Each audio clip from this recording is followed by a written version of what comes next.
Welcome to the Kingdom Business Forum, a program where we inspire believers to advance the Great Commission through their business. I'm Vicki Norris.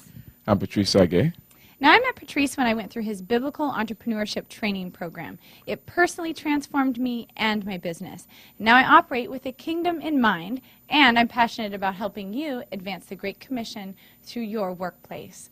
Patrice, we have a very interesting, sticky, sensitive, hot issue today. We're going to talk about race in the marketplace. Yes. What's unique about it, Vicki, is that our panel are two white guys. And we're gonna That's so unique. No, we're going to deal with race. You know, but it's one of the reasons for this topic is, number one, a recent conference that came up, right? And I think that I'm sure our viewers, you know, watch us. They say, "Who's that black guy? Who's that white guy?" That's right. And what are they doing? You know, so it's the big elephant in the room. And so one of the things that our friends here, we're going to try to do. These are some of the leaders in the marketplace. The question is, the church is still segregated, and that's real. The marketplace has been integrated, but there's a concern that marketplace ministry may not be as intentionally integrated as the general marketplace. And so we want our marketplace leaders here to deal with this issue. That came up during one of our conferences with a panel that I put together. Recently. That's right. That were supposedly all white guys. And some of the people in the audience didn't feel that they addressed some of the concerns. So Now, who put together that panel, Patrice? I did. And so I think so this is our attempt to try to deal with the matter and get some perspective from some of our marketplace leader about the whole issue of race, so that people understand that this is not something that people are trying to shy away from, but you have to deal with it in context. Mm-hmm.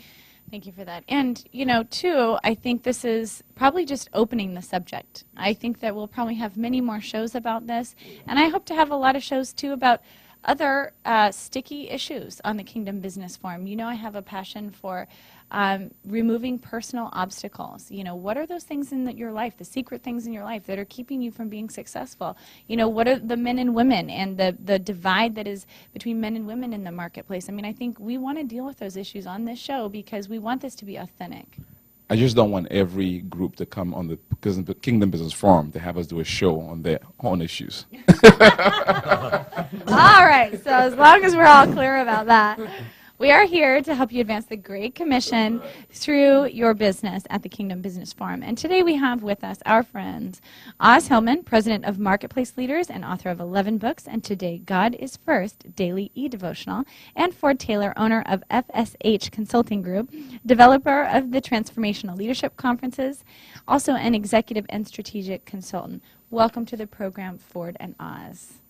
Thank you for being here. And we are, I should say, we are in Virginia Beach. We just completed a Transformational Leadership Conference that you led, Ford. Thank you for that. And as a participant in your program, we're going along, we're bonding, we're learning about relationships. We are, you know, getting to know each other's names and stories, and we're starting to realize, hey, maybe I need to start conducting my life and my business this way and be more transparent. Maybe it really could change culture if we were vulnerable and graceful and loving and, the fruits of the Spirit. Maybe Jesus really meant it when he said that. And then all of a sudden, you know, towards the end of your program, you spring on us the race issue. So I think that was very intentional, wasn't it? Like you built up to that, you got everybody feeling safe and trusting and graceful, and then you brought in the issues that Satan loves to use to divide his God's people. So can you talk about what your strategy is there?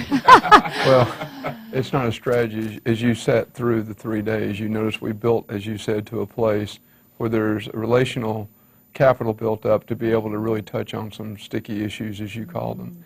You know, we dealt with money, we dealt with sex. I mean, we dealt with the things that people typically don't want to deal with. And then we dealt with the biggie. And we talked about race. What I've found in my walk over the last few years is what a racist I am. You know, it's in my culture. I was taught it in school. I was taught it in church. It was very unintentional. But we walk in such ignorance about how much of that still exists. And I found that when my African American, my black brothers and sisters, when they talk about it, they're seen as angry black people. Yet when I talk about it, I'm not seen as an angry black person because I'm not an angry black person. And so I try to bring up in these trainings, as well as when I go out and speak, the reality of the racism that still exists. And so I challenge the African Americans that I'm in relationship with, is it possible that you could believe that we're really just ignorant? That we really, it's so much ingrained into our culture that we really don't even know when we do it. And that's a hard thing for an African American to hear, because it's so obvious to our black brothers and sisters. They can't imagine that we can't see it. And then I challenge my Caucasian brothers and sisters, could we love our African Americans, our black brothers and sisters, and our Native Americans and our Latinos? Could we love them enough to lay down our lingo? Could we love them enough to try to stay at the table and listen to their broken hearts, to listen to what they're saying, and not just see them as angry, other color than us people? And so it's hard to bring that together, because you've got one, the Caucasian, that doesn't believe it exists. Yet you got the black world that, how can you not see it? Which means you do know it exists, and you just don't care, and you're not willing to do anything about it. And now that I'm walking in such close relationship with many African Americans, they've seen a change in behavior in me. They've seen a change in behavior in many of the leaders that I work with in Ohio and now in other places. And as they've seen that change in behavior, they're starting to say, maybe it really is ignorance. And my point is, once our eyes are open to it, once we see it, what's so obvious to me now, it's not so obvious to most of my Caucasian brothers and sisters. Once you see it and then you don't change, now you're a full-fledged racist. I know that we have something called the Freedom Center in Cincinnati, and I'd gone through it 2 or 3 times, and I went through it with some leaders, and at the end we went in to do a download, and in this download I just started literally profusely crying like a baby. I mean, just tears just pouring out, bent over my stomach, and they gathered around me, and it was a mixed group of color and gender, and when they finished, they said, "What is going on?" I said, I've claimed my whole life that I was raised in this kind of home, and my best friend in high school was African American, which he was, but I've stopped saying that because I know what that feels like now. I mean, we spent the night together, we discipled in church together, we partied together, we did everything together. But a lot of people say that was my best friend, but that isn't really what they walked together. So I've learned not to say those kinds of things anymore. But at this thing, after I finished crying, they said, "What is wrong?" I said, "The Lord just revealed something to me." And they said, "What?" I said, "He just revealed to me that had I been raised during the time of slavery, that I'm a businessman. I was raised in a church that said slavery is because of the sin of Ham." Wow. I was raised in that church, and I'm a really good business guy. Not only would I have traded slaves, I would have owned them. Wow. I would have run my company with them. I would have run my farm with them. And that makes me a racist. And that day my eyes were open, and I started looking, and I started seeing through different eyes. Wow. Ford, that is, wow. Thank you for being so candid and so transparent. Oz, what's your view? You have the Change Agent seminar that you do. You are from Atlanta. You've been pioneering this whole movement marketplace. What's your take on the race issue as it relates to your teachings or even marketplace ministry?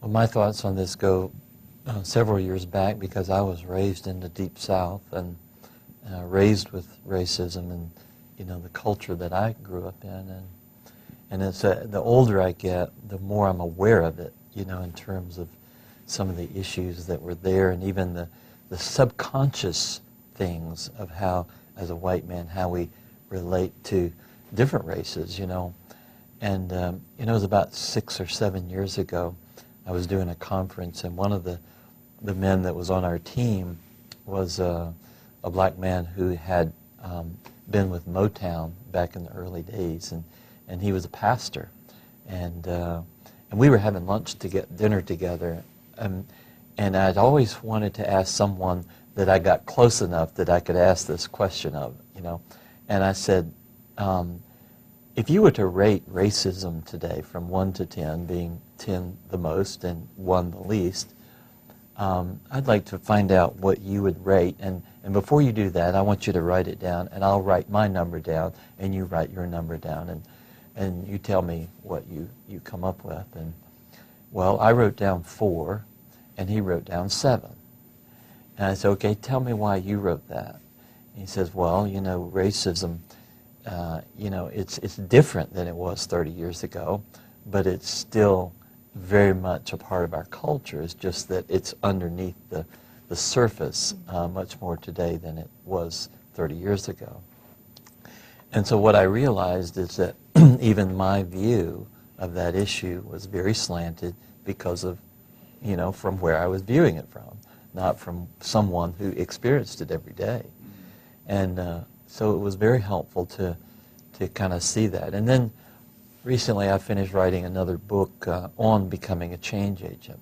And one of the chapters I wrote on was, you know, the founding fathers, and, you know, and the fact that we were founded by a group of people who had a vision for a nation to be a godly nation. And yet we see the contradiction of racism that came over with them and how prevalent it still was, and slavery and that whole issue.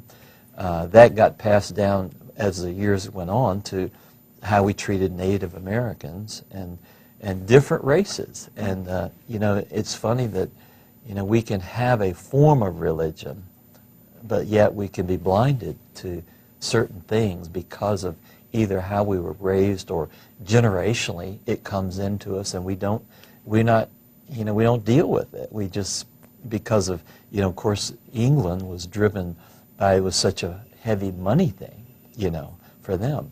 And so it's amazing how blinded we can be to issues and yet still, you know, claim that we're walking in truth.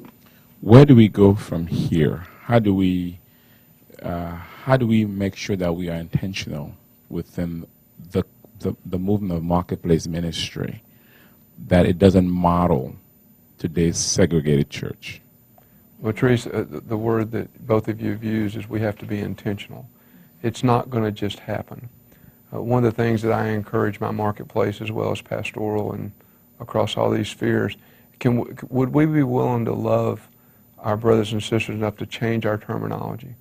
Would we be willing to stop saying things like, can we turn the clock back 200 years to a time when we were more Christian? Can we just lay that down? Can we quit saying it? Because if I were an African American, I wouldn't want to turn the clock back to a time where slavery existed. That wouldn't feel more Christian to me. Can we stop saying that our founding fathers were these great Christian founding fathers? I'm okay if they are or they're not. All I know is if they had enslaved my family, that's not something I want to see on my walls. That's not something I want the people who say they love me to keep saying.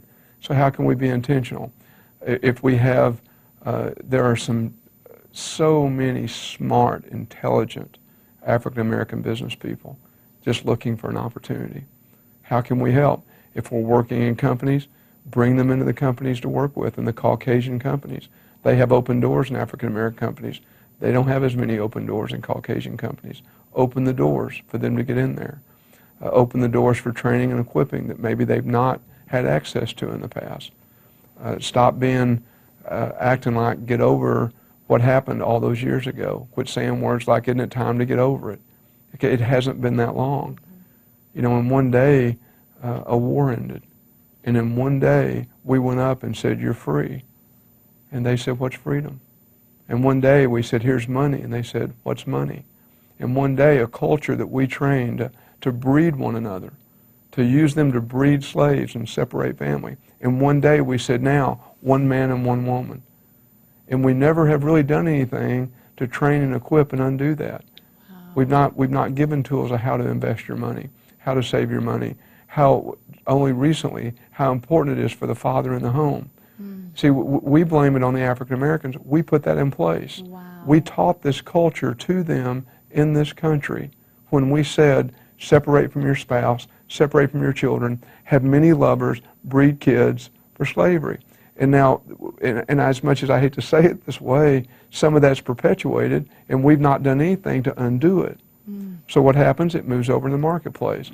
What happens in the marketplace? You're black, you must not be as smart as me. And it's so under, as I said, it's so under the current, no one's going to say that. No one even consciously thinks it. but we're not willing to say that subconsciously we think it, because we do. I mean, I used to go through the grocery store lines and look up to see what color they were, if they spoke English, whether I would even go through that line or another one. Now, I don't mean many Caucasians that will admit that, but I guarantee you I'm not the only one. Now, when we start admitting that, we can do something about it. You know, I've been thinking about this for a while and thinking that one of the helpful tools might be for us that are white is to help have our African brothers to show us or help us develop a self-assessment tool, you know, because I think you and I, and between the three of us, Mike, could come up with a self-assessment tool to sort of rate ourselves, you know, where are you on the racism scale? We'd probably be pretty good if we got our own tool, wouldn't we? If we could develop our own tool, we'd probably come out all right. Very soon here. Okay. Well, I think there are so many subtle things that, like you say, we're not willing to admit it because it's so deeply in there, and we need some of those kind of things to shake us up to say, that's racism, you know. Because I think a lot of us would say, that's racism, you know, because we're so blinded to it. Well, you saw what happened downstairs a little while ago. We had this serious conversation, and the next thing out of one of our Caucasians' mouth was, I'm glad to hear you hammer the cowboys, because I talked about the Native Americans and how we took their land and we went, yay, cowboys, and the cowboys were not the good guys. The Native Americans, this was their land. We came and took it, and then we act like we're the good guys. Well, since I'm from Texas, he knows I'm a Dallas Cowboy fan. He said, well, it was nice to see you hammer the Cowboys. And I said, see, guys, we just did it again. We were in the middle of a deep conversation, and we white guys made light of what was going on. And the guy said, I'm not racist. I was racist, which is what we always say. I was raised this way. My family was this way. I don't have any racism. I said, thanks for sharing that. And I looked around the room to all the African Americans, and I said, how did you feel when he said that? Did it make you feel we made light of the conversation? And 100% of them shook their head yes, all of them. And then he apologized. He immediately repented and said, wow, I had no idea. And that's what Oz is saying. We have no idea that we get into the depths of conversation, and then we make light of it so it'll go away, and we don't even know we did that. And there's hundreds of those. Another guy said, I'm not racist because, look, this is one of my best friends, okay, and I brought him with me to this conference. I said, well, why didn't you say you came together? Is he carrying your bags? Why did you bring him with you? What's he doing for you? Why don't you use terms like we came together? And it's like, and everybody in the room's going, wow. See, that's the stuff that's so under the surface that we don't even know how painful it is because we've not stayed at the table long enough to build intimate relationships for them to say, those are the kinds of things that hurt us. Let's be together. I didn't come with you. I didn't follow you here. We came together. And there's just hundreds of those little bitty things that they're so ingrained we just don't know. And we're causing a lot of pain. And that's why I start every conference off, I may do this. I'm white, and I show on my leg, I'm really white. And if I do that, tell me, challenge me, because I don't want to do it to the next group. Keep telling me. And I've said that to you, Patricia, you're a black man. Tell me when I do that. You know, I just appreciate this conversation so much because I think it's such an important one for the credibility of our witness as believers in Christ and the credibility of this movement. I mean, how can we say that we're trying to advance the Great Commission through our business when we're consciously or unconsciously marginalizing those serving around us who may be of a different, you know, color or race? I mean, that's a very important issue that we all need to have brought to our attention. But people need to know where to begin, and I guess that's what I want to close with is, where can someone begin if they're, you know, saying, Lord, I want to be clean on this issue, and I want to see what I don't yet see about my belief system. Where does that person begin? I mean, how do you begin to expose these things in yourself and be in those safe places where you can learn? I mean, I love Oz's idea, and I might just hold you accountable to it because I think it's phenomenal. That kind of, you know, anytime we hold up a mirror and we say, Lord, what do you see? Show me the truth. It breaks you, just like you shared with us. It breaks you and you know it's always in love because it just is so overpowering, and it is not with condemnation, but it's with love. So how do we begin? I'm with you. I'm going to help hold Oz accountable. I love that idea. Let's all point the finger. Okay. No, I love that idea. Where we begin is we call our brothers and sisters and we just flat take them to lunch and say, tell me your story. Okay? There's a good friend of mine now, very You dear always go to friend. relationship, don't you? I always have to go. And I started building this relationship with this African-American man, and probably our 5th or 6th time together, I said, how much do you trust me? And he literally kind of stepped, in his chair at lunch, he kind of leaned back. I said, come on, talk to me. We're friends now, right? Oh, we're not, and I'm okay with that. I got it, we're not friends yet. So how much do you trust me? Because I understand the trust continuum. He said, about 50%. I said, wow. I said, what do I have to do to get you to trust me 100%? He said, no white man's ever asked me that question before. I said, just tell me what I got to do. I'm willing to do it. I'll lay everything down to get you to say. He said, that is not possible. You will never be able to get my trust 100%. Wow. I will never trust a white man 100%. A few months later, I said, how much you trust me now? He said, 90%. A few months later, how much? 95%. Well, at his celebration ceremony at his church, they asked me to come surprise him and be a speaker. Okay? It's totally surprised him. And after I spoke, I sat down, he stood up and he said, it's 100%, brother. Wow. I love you. And I never thought I'd be able to say that to a white man. See, this But is it's true time, restoration. it's and energy, true redemption. it's effort, it's staying in the game. It's hearing those heartbreaks and saying, I don't understand, but I'm willing to stay in the game until I do. Maybe one of our segments should be you and I can just go at it and share our stories and talk about our How much I experiences. trust you. Right, exactly. We'll get out the assessment. 100%. What about you? Well, that was so good. I don't know what else to say. I'm just sitting here spellbound. I just think that, being real, I think just asking the hard questions of ourselves, and looking at these kinds of issues, I think we got to start working on that self-assessment immediately. Yeah. Amen. Gentlemen, thank you so much. Thank you for being Thank you. candid and for being real, sincerely. We have to do a series on this. Thank you. Ford, while he's working on the assessment, you got to work on the training program, brother, on this issue. You really, God has given you something, sincerely. Well, Patrice, I when believe we that, get a group that's split Yeah. between Caucasian and African American Yeah. to go through 3 days together, you'd be stunned the outcome. We will. I'm telling you, we will. We'll work on that one. Vicki, this is the deepest show we've done. You know what? We couldn't have picked 2 of the best people. I appreciate about our relationship is that I really believe that we've really have a walking covenant beyond those issues. But the reality is, it may be our experience, but that's not this experience for everybody. So I think we have to be sensitive to the fact that even though we personally might experience a friendship and a partnership that goes beyond race, that the race issue is still a major cancer in our country, and we got to continue to deal with it. I hope that we can continue to do that on our show because I love you. I feel that way about you. I've got your back. And I feel like we have a transparency.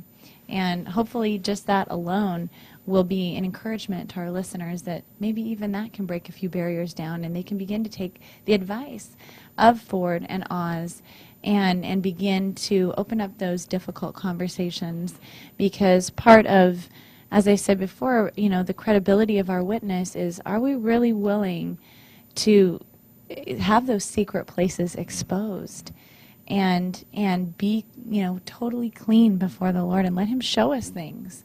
And that's what I appreciate about this movement so much, and everyone I've met in the Marketplace Ministry movement, Patrice, is that there really is a desire for revival and transformation and coming back to the heart of God and the leading of the Spirit. So I hope that you, our listener, have been blessed. Thanks for sticking with us in a sticky conversation, a hot topic.